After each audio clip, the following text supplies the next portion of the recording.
Hello friends मैं अनिल विमल। आज आपसे मैं चर्चा करना चाहूँगा कि सफलता पाने के बहुत से आपने फॉर्मूले सुने होंगे और अपने जीवन में अपनाया भी होगा, लेकिन सभी फॉर्मूलों की अगर घुटाई की जाए तो एक निकल के एक फार्मूला आता है। उस फार्मूले को मैं आज आपसे बताना चाहता हूँ। ये मानिए कि सफलता के ढेरों फार्मूलों में से कुछ चुनिंदा मैं आज आपको 10 ऐसे बिंदु, 10 ऐसे फार्मूले और उन फार्मूलों को जो है मिलाकर ये जो इक्वल टू वाला फार्मूला आज मैं आपको बताना चाहता हूँ। यदि आपने इसको जीवन में फॉलो किया तो आप छोटे से लेकर बड़े तक जीवन में कोई भी ऐसा लक्ष्य जिसे आप हासिल नहीं कर सकते, सफलता अर्जित नहीं कर सकते, सक्सेस हासिल नहीं कर सकते। और यदि इसके बाद आप जो है अगर ऐसा कहते हैं तो मैं आपके कमेंट्स का इंतज़ार करूंगा। और लेकिन आज आपको एक वीडियो पूरा देखना होगा, पूरे सभी फार्मूले को समझना होगा। उससे पहले मैं आपको एक छोटी सी कहानी बताना चाहता हूं, एक हाथी की कहानी। कि लोग अक्सर कहते हैं कि मैंने जो हाथी को देखा। हाथी का अर्थ है कोई ईश्वर है, कोई गॉड है। तो अलग अलग धर्मों के, अलग अलग पंथों के, अलग अलग आध्यात्मिक तमाम लोगों ने अपने अपने अनुभवों से उस ईश्वर को महसूस किया, उस अद्वितीय शक्ति को महसूस किया है। यदि उनसे पूछा जाता है तो कोई कहता है हाँ मैंने ईश्वर को देखा है, कोई कहता है नहीं मैंने महसूस किया है, मेरा ईश्वर सही है, मेरा भगवान सही है, मेरा ये है, मेरा वो। इस तरह से क्या सब लोग अपने अपने जो है उसको सही मानते। मैं ये नहीं कहता कौन गलत है कौन सही है, लेकिन ये हो सकता है किसी ने जो है ईश्वर को पूरा आज तक देखा ही नहीं। बिल्कुल वैसे ही सफलता का जो फार्मूला है, हम ढेर सारे फार्मूले जो कहते हैं ये फार्मूला बिल्कुल सही है सक्सेस होने का, ये वाला फार्मूला सब सही है। और मैं इस तरह से कहता हूँ कि पूरा फार्मूला जो किसी ने अभी तक ढंग से देखा ही नहीं। तो मैंने ये प्रयास किया है। मैं ये नहीं कहता कि बहुत बड़ा ज्ञाता हूँ, मैं बहुत बड़ा दिव्य दृष्टि वाला हूँ, लेकिन जो है मैंने अनुभव किया अपने जीवन में, लगातार जो है इस चीज़ पर अध्ययन किया और अपने जीवन में उसको उतारा। और तब जाकर मुझे वो समझ में आया कि वो संपूर्ण जिसने हाथी देखा है उस हाथी का भी कोई फार्मूला होगा, वो आंखें होंगी जिससे वो देखा जा सके। तो उसके लिए क्या है, एक मैं छोटी सी बात बताता हूँ। जैसे 4 अंधे थे और 4 अंधों ने हाथी को जो है महसूस किया, छुआ। तो चारों अंधे कह रहे थे कि मैंने ईश्वर को देखा। वो हाथी कौन है? एक ईश्वर है या एक अद्वितीय शक्ति है जिसको हम गॉड या ईश्वर जो भी भगवान कहते हैं। तो वो चारों अंधे ये कह रहे थे कि मैंने ईश्वर को महसूस किया है, मैंने उसको देखा है, वो कैसा होता है मैं उसको जानता हूँ। तो पहले वाले जो व्यक्ति ने क्या है, हाथी की सूंड पकड़ रखी थी, तो उसने उसको पकड़ा था। तो वो कह रहा था मैंने ईश्वर को महसूस किया है, उस हाथी को देखा है। और वो हाथी जो है एक बड़े पाइप की तरह होता है, जैसे कि ट्यूबवेल का बड़ा सा पाइप हो, लचीला भी होता है। इस तरह से उसने कहा और मैं कसम खाने को तैयार हूँ, मैं पूरी तरह से श्योर हूँ कि मैंने ईश्वर को, उस हाथी को देखा है, महसूस किया है। दूसरा जो व्यक्ति था अंधा था, वो भी अंधा था, चारों अंधों की कहानी है। तो दूसरा जो व्यक्ति है उसने जो है हाथी का पैर पकड़ा हुआ था, उसने उस पैर को छुआ और महसूस किया। तो उसने कहा कि मैंने जो है ईश्वर को महसूस किया है, मैंने उस हाथी को महसूस किया है। और हाथी तुम कह रहे हो पाइप की तरह होता है, बिल्कुल ऐसा नहीं होता। हाथी जो है एक खंबे की तरह होता है, पिलर की तरह होता है। और मैं गारंटी से श्योर कह रहा हूँ कि मैं सही कह रहा हूँ, मैंने उसको जो है छुआ है, महसूस किया है, मैं उससे मिला हूँ। तीसरा व्यक्ति था, उसने जो है हाथी के कान को जो स्पर्श किया था। तो उसने कहा आप दोनों ही गलत कह रहे हैं, ना तो हाथी जो है पाइप की तरह होता है, ना ही खंबे की तरह होता है। हाथी तो एक जो है एक सूप या जिसे हम कहें एक जो है पंखा झलाने वाला जिसे हम कहते हैं, इस तरह से एक बड़ा एक चद्दर की तरह उसने कान का स्पर्श किया था। वो उस तरह से उसने बताया कि वो इस तरह से होता है। तीनों अपनी अपनी जो कस्में खा रहे थे कि नहीं मैंने देखा है, मैंने सही महसूस किया है, मेरा वाला मतलब मैंने सही मैं कह रहा हूँ, मैं सही कह रहा हूँ। जबकि तीनों ने ही हाथी का स्पर्श किया है और उन्होंने महसूस किया है, लेकिन पूरा हाथी तो नहीं देखा। चौथा व्यक्ति जो था वो भी अंधा था, उसने जो है हाथी की पूंछ पकड़ी और उसका स्पर्श किया। उसने कहा तुम तीनों ही जो है गलत कह रहे हो, ना तो हाथी जो है एक पाइप की तरह है, ना तो हाथी जो है एक जो है खंबे की तरह है, और ना तो वो किसी सूप या जो है इस तरह से है। वो हाथी जो है एक चाबुक की तरह है, जैसे मान लो किसी चाबुक को पकड़ रखा हो और चाबुक की तरह होता है, और मैंने उसका महसूस किया है। अब बताइए आप चारों में से झूठ कौन बोल रहा है? जिसने हाथी का स्पर्श नहीं किया, हाथी को नहीं महसूस किया, हाथी को नहीं उसने छुआ या देखा नहीं, वो जो है चारों के चारों सही कह रहे हैं। बस अंतर इतना है किसी ने किसी रूप को समझा, किसी ने किसी रूप को समझा, और सब तरीके से लोग बस इसी तरह से धीरे धीरे जो है पूरे विश्व में आज 200 से भी ज़्यादा धर्म बन गए, बहुत सारे पंथ बन गए, बहुत सारे ईश्वर देवी देवता और ढेरों सारे आविष्कार होते रहते हैं। और इसी बीच जो है अंध भक्ति, अंधश्रद्धा और ये सारी चीज़ें अंदर घुसती चली, क्योंकि लोगों ने अपने अपने तरीके से महसूस किया। लेकिन अगर मान लीजिए कोई आँखों वाला व्यक्ति है और जिसने उस हाथी को पूरा देख लिया, तो वो पूरा आकार प्रकार बता सकता है कि भाई आप चारों फॉर्मूले को जोड़ दीजिए, हाथी का अगला हिस्सा ऐसा है, पाइप की तरह है, और उसके पैर जो है खंबे की तरह है, कान जो है सूप की तरह है, और उसकी पूंछ जो है चाबुक की तरह है, और ये विशालकाय है। तो पूरी तरह से सभी फॉर्मूले को जोड़कर एक जो है हाथी जो बन रहा है उसको बताया जा सकता है। इसी तरह से ही सक्सेस का जो फार्मूला है, कोई कहता है नहीं मैं गारंटेड ये फार्मूला बताता हूँ, इसको उपयोग कीजिए सक्सेस मिलेगी, नहीं, एक फार्मूले से कभी भी सक्सेस नहीं मिल सकती। दूसरा कहता है मेरा फार्मूला सही है, कह सब सही रहे, गलत कुछ नहीं है, लेकिन सभी की जो है ज़रूरत पड़ती है समय आने पर। हमें उसको समझना होगा कि समय आने पर किस फार्मूले को हमें कहाँ उपयोग करना है। तो इस तरह से जो है पूरा एक शरीर बनाना पड़ेगा, एक सिस्टम बनाना पड़ेगा। जैसे मान लीजिए हमारा शरीर ही है, अगर हम ये कहें कि नहीं हमारा शरीर केवल सिर से बना है, हाथ से बना है, पैर से बना है, लीवर से, किडनी से, हार्ट से, हर पार्ट्स की वैल्यू है, अगर एक भी पार्ट्स इसमें से हटा दिया जाए तो क्या हमारा शरीर पूरा होगा? नहीं होगा। अगर किसी एक, ये तो मान लीजिए सजीव शरीर की बात करूं, निर्जीव की बात करें, एक मोटरसाइकिल या साइकिल की बात कर लीजिए, अगर अगला वाला पहिया कहे नहीं मेरे बिना तो गाड़ी बन ही नहीं सकती, और पिछला कहे नहीं तो मेरे बिना नहीं बन सकती, अगर कोई कहे नहीं मेरे कारण ही बनी है, अगर सीट कहे, उसका इंजन कहे, उसकी चेन, अगर वो सारी चीज़ें बन गई, चेन कहे चलो मैं ही हट जाती हूँ तुम चला लो, कहे चलाओगे, चक्का कहे मैं हट जाता हूँ, हर चीज़ का जो है इम्पोर्टेंस है, महत्व है। तो कहाँ कब किसकी ज़रूरत है, और पूरे जो है फॉर्मूले को जो है एक रूप में लेकर ही हम जो उसको पूरे आँखों से उसको देखें तो हम जीवन में सक्सेस की तरफ बढ़ेंगे, हर क्षेत्र में बढ़ेंगे।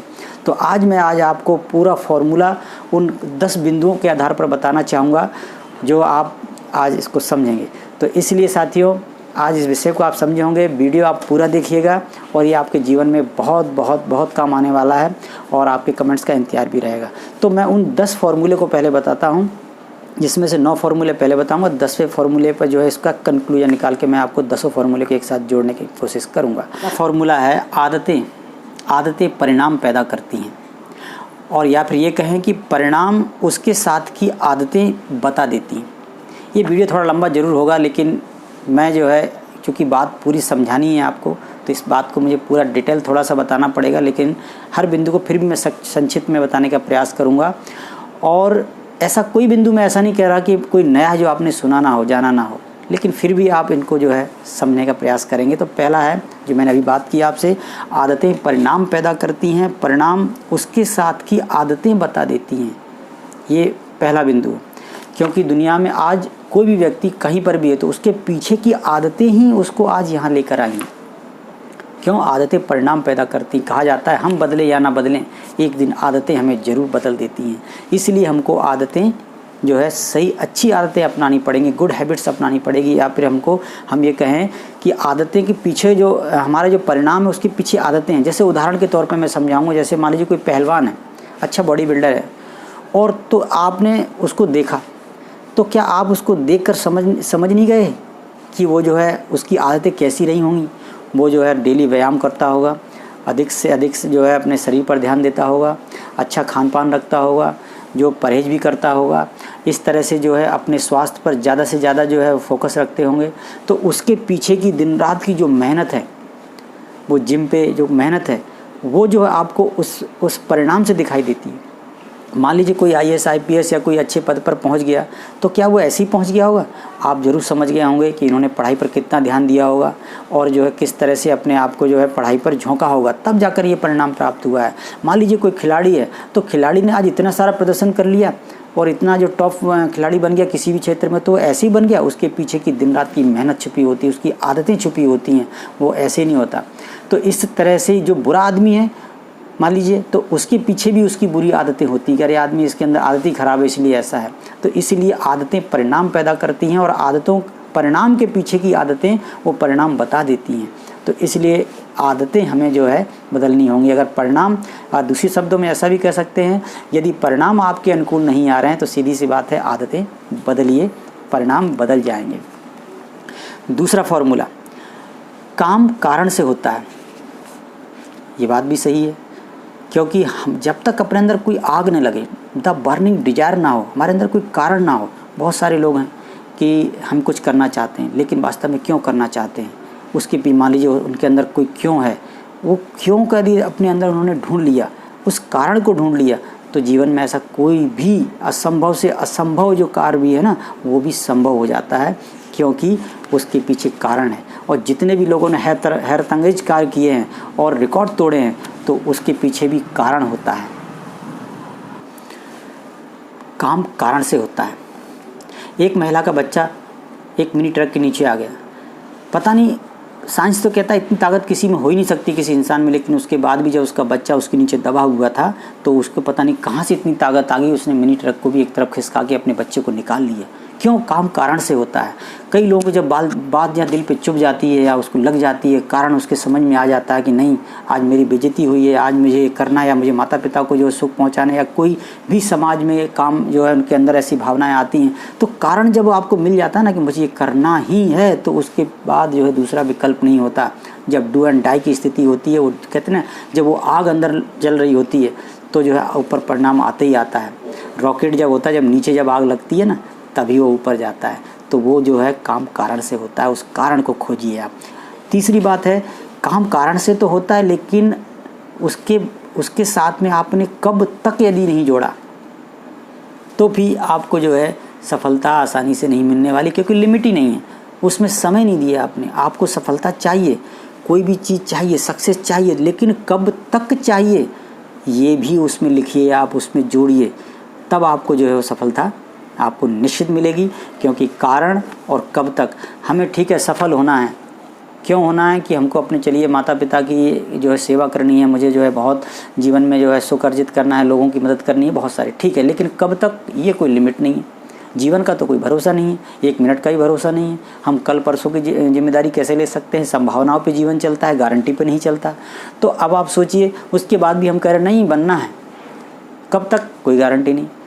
मान लीजिए पेपर आपको देना है, परीक्षा पास करनी है, और उसमें ये ना हो कि आपकी परीक्षा जो है हर साल जैसे मार्च अप्रैल में होती है, अगर वो मार्च अप्रैल हटा दिया जाए, या एक सत्र जो उसे कहते हैं कि 10 महीने का या 12 महीने का एक साल होती है जिसमें परीक्षा दोबारा होती है, तो वो अगर समय हटा दिया जाए, तो बताइए क्या पढ़ने का फिर वो रहेगा कि सफलता मिल पाएगी? लोग पढ़ पाएंगे उस तरीके से, एजुकेशन ले पाएंगे? नहीं ले पाएंगे, क्योंकि उनके पास कब तक ही नहीं है।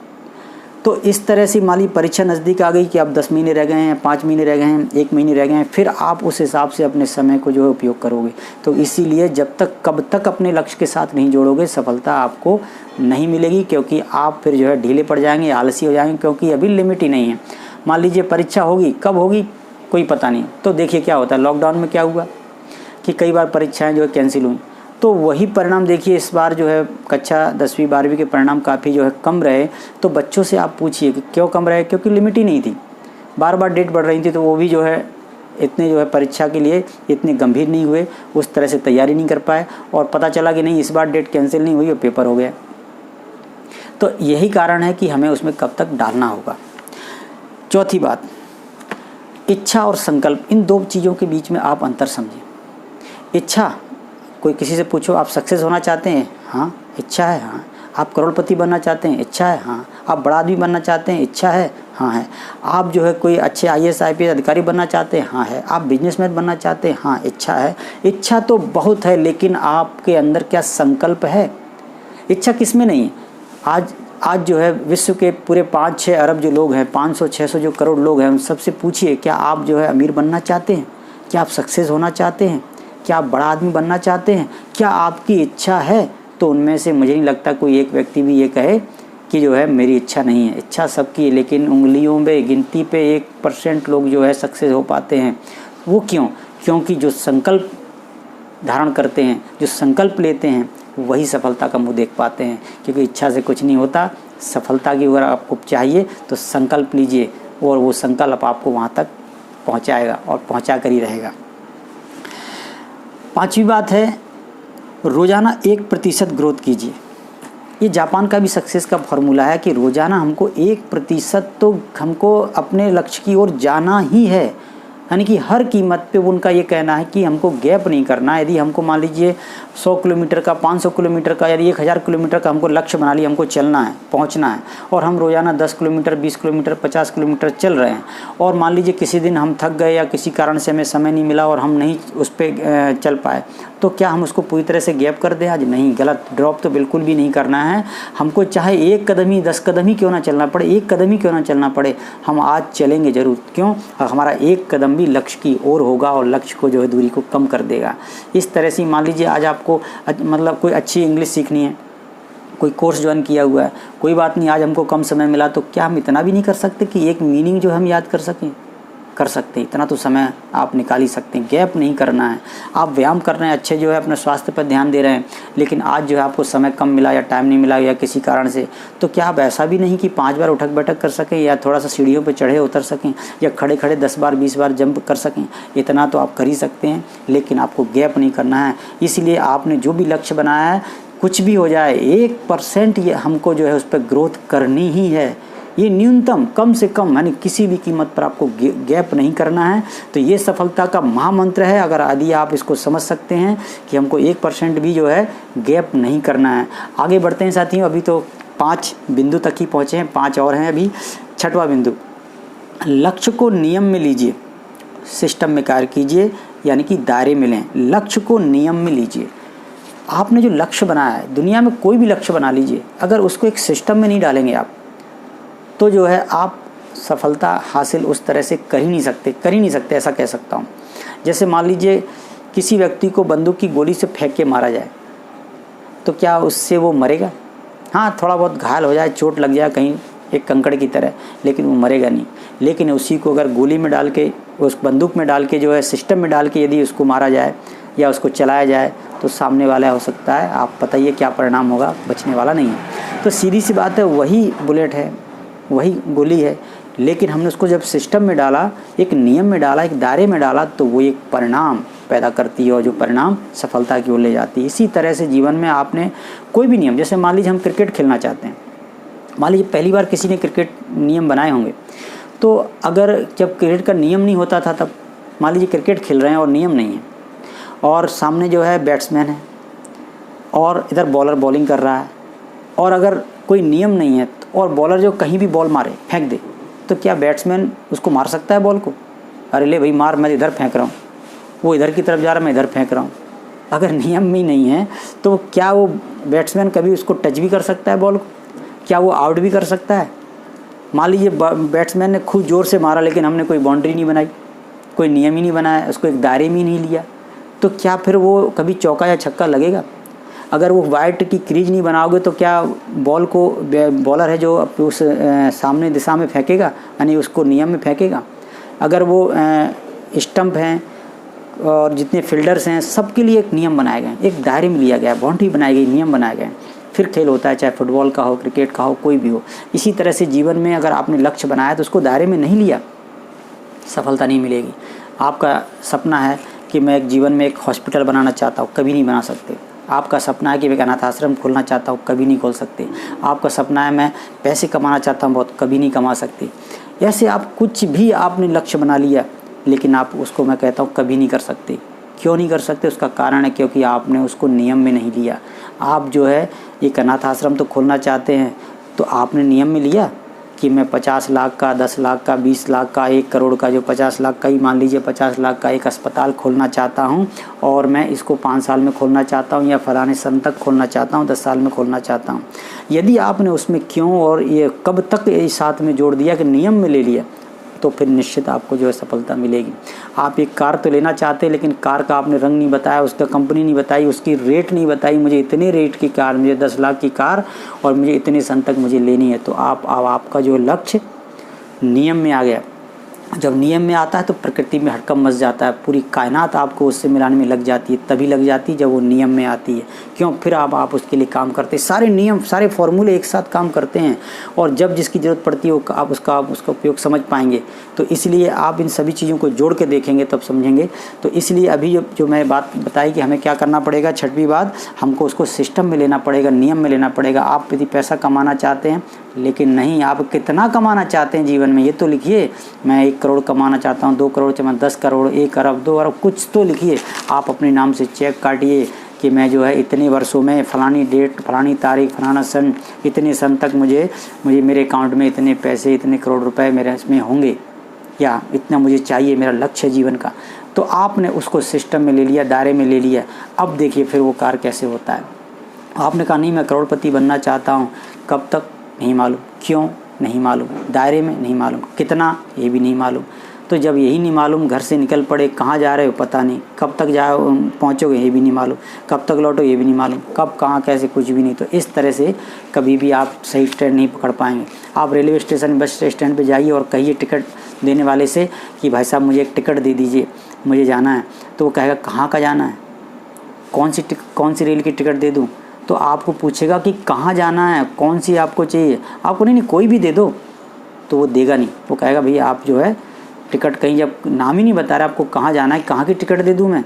इसी तरह से जीवन में हमको कहाँ जाना है, कहाँ तक पहुँचना है, क्या लक्ष्य हासिल करना है, उसको दायरे में, नियम में लेना होगा, उसको क्यों और कब तक जोड़ना होगा। इसके बाद 7वीं बात है, जीवन के हर परिणाम की 100% जिम्मेदारी खुद लेनी होगी। ये मैंने जो आपको कुछ नियम छाट के बता रहा हूँ, उसमें से ये मैंने 7वें नंबर पे ये जो आपको बताया कि हमको हर परिणाम की 100% जिम्मेदारी लेनी होगी। यदि आपने 1% भी अगर ये कहा कि मुझे बीमारी थी, मुझे गरीबी थी, मुझे विपत्ति आ गई थी, मेरे घर में समस्या थी, मेरे पिता ने मुझे सुविधा नहीं दी, मुझे ये हो गया, मतलब जो भी आपने कहा, तो आपने अपने कारण को, समस्या के कारण को दूसरों की तरफ इंगित किया।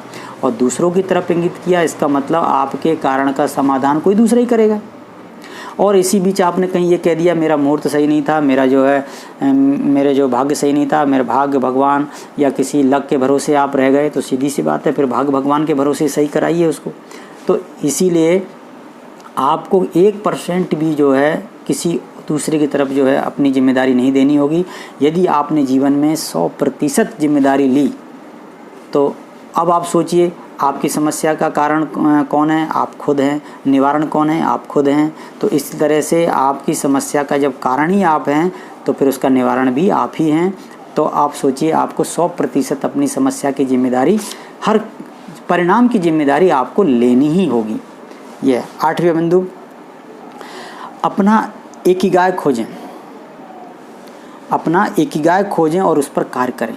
इकिगाई क्या है? जापान का एक फॉर्मूला है सक्सेस का, कि वहाँ पर युवा एक दूसरे से पूछता है कि भाई आपका इकिगाई क्या है, क्या आपका इकिगाई पूरा हो गया।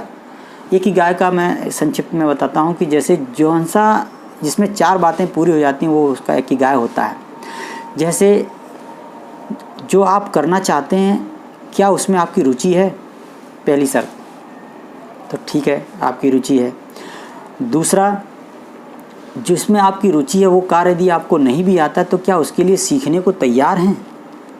अगर सीखने को तैयार नहीं है तो आपका इकिगाई अभी पूरा नहीं हुआ, दूसरी शर्त पूरी नहीं हुई है, यानी 25% है, 50% अभी नहीं पहुंचा है। ठीक है, आप सीखने को तैयार हैं। तीसरा, यदि आप जो है दोनों चीज़ों पे सही है, तो तीसरा क्या, जो आपका इकिगाई है जिसमें आपको रुचि है, जो नहीं आता फिर भी आप सीखने को तैयार हैं। और तीसरा है कि क्या उसकी लोगों को ज़रूरत है, क्या लोगों का वो भला कर रहा है, क्या लोगों की उसकी नीड है, आवश्यकता है। ठीक है, उसकी आवश्यकता भी है।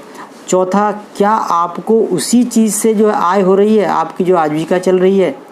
यदि इन चारों बातें यदि आपकी पूरी होती हैं तो आपका इकिगाई पूरा होता है। उदाहरण के तौर पर सचिन तेंदुलकर को क्रिकेट खेलना पसंद है, हाँ उनकी रुचि है। अगर नहीं आता तो दिन रात प्रैक्टिस करने के लिए तैयार हैं, सीखने को तैयार हैं।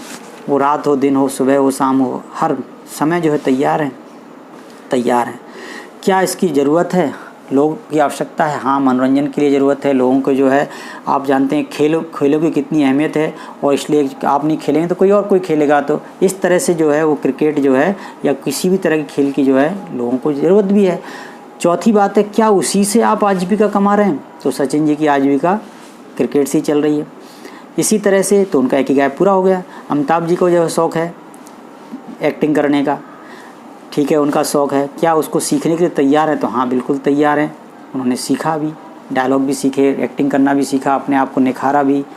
और तीसरा, क्या उसकी ज़रूरत है। तो हाँ आज दुनिया को जो है सिनेमा जगत की ज़रूरत है, क्योंकि सिनेमा जो है समाज के दर्पण होता है, उसकी आवश्यकता है। चौथा, क्या उसी से उनकी आय हो रही है, आजीविका चल रही है? बिल्कुल चल रही है, तो उनका इकिगाई पूरा हो गया। इसी तरह से आप जो करना चाहते हैं वो आपकी रुचि है, क्या आपका जो आप उसमें सीखने के लिए तैयार हैं, क्या उसकी लोगों की ज़रूरत है, किसी को हानि तो नहीं पहुंचा रही मानव जगत के लिए?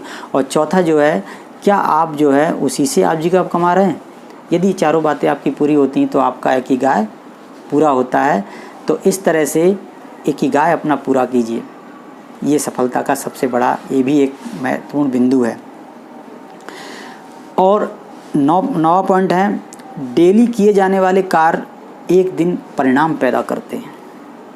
डेली किए जाने वाले कार्य एक दिन परिणाम पैदा करते हैं। डेली में बहुत बड़ी ताकत, कहा ना 1% ग्रोथ कीजिए, लेकिन इसी बात को थोड़ा सा एक अगले बिंदु में जो मैंने इसमें कह रहा हूँ कि हमको डेली, मान लीजिए रोज़ाना हम 5 पेज भी लिखते हैं, कोई लेखक बनना चाहता है तो सीधी सी बात है कि हम 5 से भी 30 दिन में हम 150 पेज लिख सकते हैं। एक साल में 365 दिन है, उसका 5 का गुणा कर लीजिए। 5 साल तक लगातार आप यही करते रहे तो सोचिए लगभग आपकी जो है 30-40 किताबें तैयार हो जाएंगी। यदि आप 1 रुपये 5 रुपये भी पर डे बचा रहे हैं तो आप 150 रुपये बचा सकते हैं 1 महीने में ही, 1 साल में, 5 साल में, 10 साल में। तो आप सोचिए कि आपको डेली में कितनी ताकत है। हम डेली व्यायाम करते हैं तो एक दिन धीरे धीरे जो है हमारी हेल्थ जो है मसल्स बनती हैं। हम जो है डेली जो है अगर पढ़ रहे हैं, लिख रहे हैं, सीख रहे हैं कुछ, तो डेली में कितनी बड़ी ताकत होती है। तो रोज़ाना किए जाने वाले कार्य एक दिन बड़ा गुणात्मक परिणाम पैदा करते हैं। तो डेली में बहुत बड़ी ताकत है। और जो है लास्ट बिंदु है जो मैं आज आप इन सब का जो निचोड़ बताने वाला हूँ, उन आँखों को बताने वाला हूँ, तो वह है कि एक सवाल जो है आप खुद से कीजिए। इस 9 बिंदु के बाद आप एक सवाल खुद से कीजिए कि जो प्रकृति है, गॉड है, ईश्वर है, जो भी है, उसने आपके खाते में आज 1440 मिनट आपके खाते में डाले। 24 घंटे जो हमको पर डे मिलते हैं, 1440 मिनट मिलते हैं। और उन 1440 मिनट जो जब गॉड या ईश्वर या प्रकृति जब देती है तो ये कहती है शर्त यही है कि आपको पूरे खर्च करने हैं, मर्जी आपकी जहाँ भी खर्च कर लें। और फिर आप सोचिए हम 1440 मिनट यानी 24 घंटे को खर्च करते हैं और दूसरे दिन जब हम सवेरा होता है फिर हमको प्रकृति जो है 1440 मिनट हमारे खाते में डाल देती है।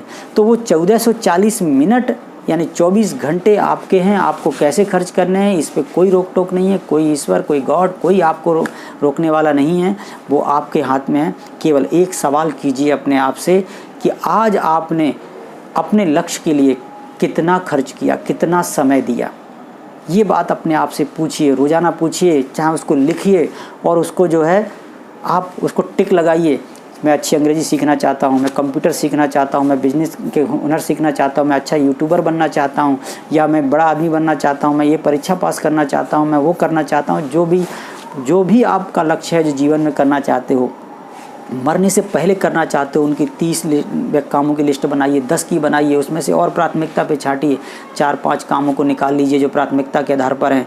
और उसके बाद आप जो है खुद से रोज़ाना एक सवाल पूछिए कि आज मैंने अपने लक्ष्य के लिए, अपने उद्देश्य के लिए, जो मैं बनना चाहता हूँ, जो मैं पाना चाहता हूँ, जो मैं करना चाहता हूँ, जो मैं सीखना चाहता हूँ, उसके लिए मैंने आज कितना समय दिया। आज के 1440 मिनट में से मैंने कितना दिया, आज के 24 घंटों में से मैंने कितना दिया। यदि आप उस समय को जो है बर्बाद कर रहे हैं, उस समय को अपने जो बनना चाहते हैं, जो पाना चाहते हैं, जो सीखना चाहते हैं, उसके लिए आपने उस समय को नहीं दिया, तो माफ़ कीजिए, आप अपने आप से गद्दारी कर रहे हैं और ये झूठ बोल रहे हैं, अपने आप को धोखा दे रहे हैं कि मैं ये करना चाहता हूँ, मैं वो पाना चाहता हूँ, ये बनना चाहता हूँ। सब झूठ बकवास, कभी कुछ नहीं कर पाओगे, क्योंकि आज का दिन जो है आपने बर्बाद कर दिया। और आज आपने जो खाते में जो 1440 मिनट थे उसका आपने लक्ष्य के लिए नहीं लगाया, 24 घंटों में से आपने उसका लक्ष्य में नहीं लगाया, तो आप फिर क्या करेंगे? आप जो पाना चाहते हो उसके लिए ही नहीं किया आपने। तो एक सवाल डेली अपने आप से कीजिए कि आज के आपको जो 1440 मिनट मिले, आज आपको 24 घंटे मिले, उसमें से आपने लक्ष्य के लिए कितना समय दिया। लिखिए, उसको लिखिए। ठीक है, आज मैंने जो है 24 घंटों में 8 घंटे सोने में लगा दीजिए। ठीक है, 16 घंटे बचे, 16 घंटे में मैंने इतना दिनचर्या में 1 घंटे 2 घंटे जो है नहाना धोना जो अन्य चीज़ों में लगाया। उसके बाद भी 14 घंटे बचे, 14 घंटे का प्रयोग आपने और किन किन चीज़ों में किया, मोबाइल देखने में किया, टीवी में किया, गपशप में किया, या अपने अन्य कार्य में किया, पढ़ने में किया, ऑफिस में किया, जहाँ कहीं भी कुछ भी किया। लेकिन आप जो बनना चाहते हैं, जो पाना चाहते हैं, जो करना चाहते हैं, उसके लिए आज आपने कितना समय दिया? माफ़ कीजिए, अगर आपने समय नहीं दिया है तो क्या आप उस लक्ष्य को पा सकते हैं? नहीं पा सकते, और आप अपने आप से गद्दारी कर रहे हैं। यदि आपको लक्ष्य हासिल करना है तो जो है आपको अपना समय उस लक्ष्य के लिए लगाना ही पड़ेगा। एक व्यक्ति जो हुए जिन्होंने जो 7 गोल्ड मेडल जीते, मैं उसका नाम जो है मुझे एकदम ध्यान नहीं आ रहा है, जो तैराक थे, और जब उन्होंने एक साथ एक ही 7 गोल्ड मेडल जीते, तो जब एक पत्रकार ने उनसे पूछा कि आज आपका लक्की डे है, तो उन्होंने इधर बुलाया, इधर आइए आप, कि आप मुझसे कहते हैं मेरा लक्की डे है। मैंने जो है 4 साल में 10,000 घंटे जो है पानी में दिए, पानी के अंदर रहा हूँ मैं। अगर उसका जो है गुणा किया जाए 48 महीनों में, तो लगभग जो है मैं पर डे 8 से 10 घंटे पानी के अंदर रहा हूँ। और यदि मैं 8-10 घंटे लगातार 4 साल तक रहा हूँ, अगर तुम भी रह लोगे तो तुम भी जो है, तुम्हारे लिए भी कोई लक्की डे नहीं, तुम भी जो है यहाँ तक पहुँच सकते हो। तो सोचिए, उन्होंने अपने उस जीवन के जो समय को उस लक्ष्य के लिए लगाया, तब यहाँ तक पहुँचे हैं। अगर सचिन तेंदुलकर जी इतने महान खिलाड़ी बन गए, यदि जो है पिल्ले जो है इतने अच्छे खिलाड़ी बन गए, यदि बहुत सारे जो खिलाड़ियों को जो आप उनको देखिए, साइंटिस्टों को देखिए, क्या उसके पीछे का आपने इतिहास समझा, उस आदत परिणाम की आदतें समझी, जानने की कोशिश की है कि ये परिणाम हम देख रहे हैं, सक्सेस देख रहे हैं, लेकिन परिणाम के पीछे की आदतें, उसके पीछे उनका खर्च किया गया समय, वो कितना महत्वपूर्ण है, वो कितना दिया उन्होंने, उसमें कितना खपाया, जीवन लगा दिया, उस समय को लगाया, तब जाकर ये परिणाम प्राप्त हुआ है। तो यदि परिणाम पसंद नहीं है तो अपनी रणनीतियाँ बदलिए, अपनी आदतें बदलिए। आदतें परिणाम पैदा करती हैं। इन 10 फार्मूले की घुटाई कीजिए, और आपको जब एक सवाल अपने आप से करना है और आपको नज़र पूरा हाथ ही आ जाएगा। इसी आशा विश्वास के साथ आपने मेरी बात को समझी होगी, और यदि आपकी बात अच्छी लगी हो, समझ में आई हो, तो ज़रूर कमेंट्स कीजिएगा, और ज़रूर मैं आपके कमेंट्स का इंतज़ार करूँगा। इस चैनल को जो है सब्सक्राइब कीजिए, और ये बातें जो है अपने हमारे युवाओं तक ज़रूर पहुँचाइए। पता नहीं ये जो है कौन सी बात कहाँ किसको समझ में आ जाए और उसका जीवन जो है बदल जाए। इसी आशा विश्वास के साथ, यदि मैं ये एक व्यक्ति का भी मैं जीवन को जो है संवारने में यदि बातें अगर काम आई, तो मैं अपना जीवन सफल समझूंगा। इसी आशा विश्वास के साथ सभी साथियों को तहे दिल से अनिल विमल का नमस्कार।